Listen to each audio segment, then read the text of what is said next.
नमस्कार मंडळी, आम्ही आलो आहे शेतात आणि तुम्ही बघू शकता हे आमचं शेत. दाखवा त्यांना.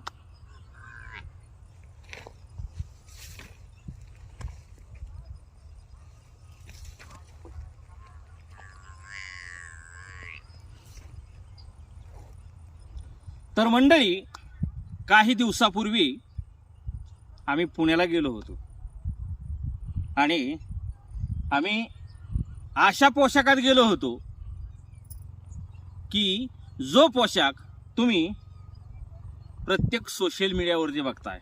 मग इंस्टाग्राम असेल, फेसबुक असेल, यूट्यूब असेल, म्हणजेच 3 गुंड्याचा शर्ट, टॉवेल आणि टोपी.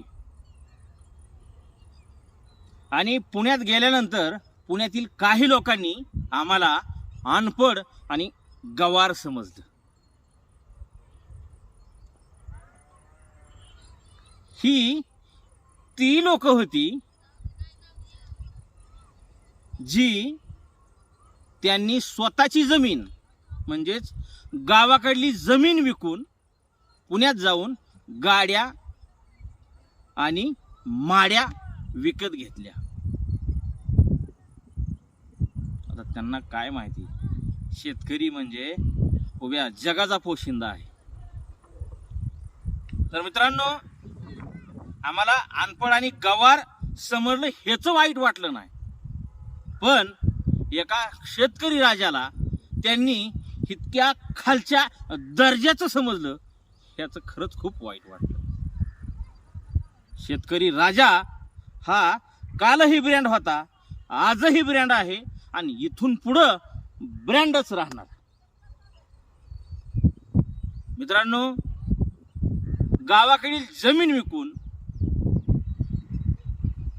गाड्या घेतल्या. मित्रांनो, मला त्या लोकांना एवढं सांगायचंय, गावाकडील जमीन विकून गाड्या घेतल्या, त्याच गाड्या विकून फक्त जमीन घेऊन दाखवा.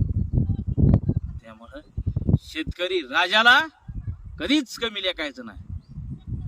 शुद्धता ही त्याच्या विचारात हवी, कपड्यात नव्हे. धन्यवाद.